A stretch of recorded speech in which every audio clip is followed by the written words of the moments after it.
in Solvang, California. Visit us on the web at www.llwine.com. Lucas and Llewellyn Vineyards.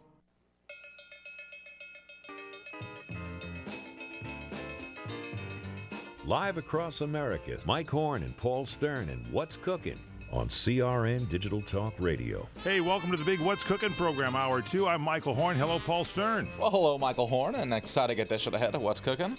The nation's food, wine, restaurant, travel, and entertainment show. Glad to be with you. Who's on the broadcast today? Well, today we're going to talk a little Paso Robles. We'll be joined by the marketing director of the Paso Robles, what's the Paso Robles, it's Travel Paso Robles Alliance. Marianne Stansfield will be with us. We've had a little feature going on this week. As you know, the Paso Robles wine country area is midway between Los Angeles and San Francisco, and the Paso Wine Alliance is the group that every year installs their new board and bestows honors. And our buddy Tobin James from Tobin James Winery won wine personality or the wine industry person of the year award, and well deserved. And today we're going to continue our look at Paso Robles and tell you a little bit about traveling there and what you can see. I noticed yesterday, Paul, in the chat room, there was a lot of conversation stirred up, and some of the people in the chat room were saying they like hearing about wine, they know a lot about it, but they don't drink it because they're allergic to it. And what I'm wondering is if we can get our producer, Rebecca, to bring somebody on that does our organic wine, because a lot of times what you're allergic to when you drink wine is the sulfites that are in the wine.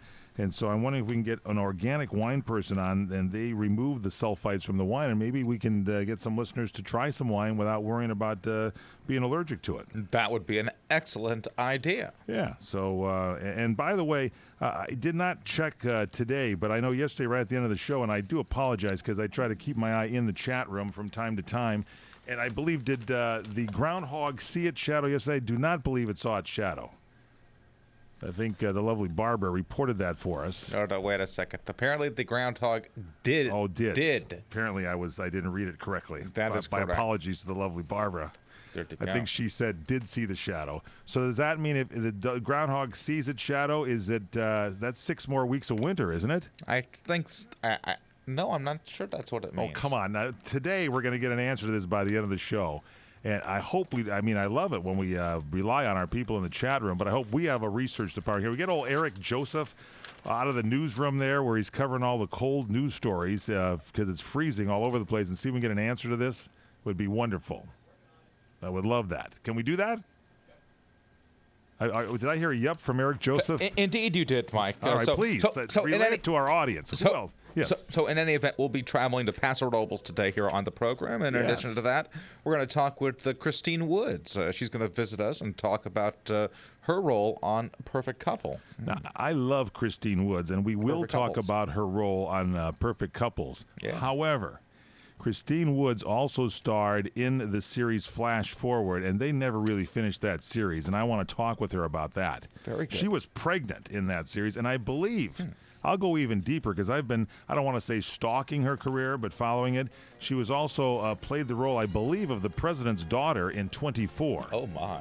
She's had quite the storied acting career. There you go. I can't wait to go ahead and get her in front of the microphones. And can we do the floodlight procedure again today where we kind of pump the information out of her with lights shining down on her and get her in the old torture chamber? Sounds like a good idea to me. All right, that'd be good. You doing all right, Paul? Doing just fine. Kind of in the news, if I could just kind of scan the wires, this comes right hot off the press, as they say. A rapper named Fabulous has been sued for assault by an Atlanta busboy. More details to come. Wow. By the way, thanks to Barbara. Again, she's faster than our CRN news staff. If the groundhog sees its shadow, it's 6 more weeks of winter. Thank you, Barbara. You're now officially a member of the CRN news team. We'll be back. Eric will have the report right after this. Come to Yountville, California.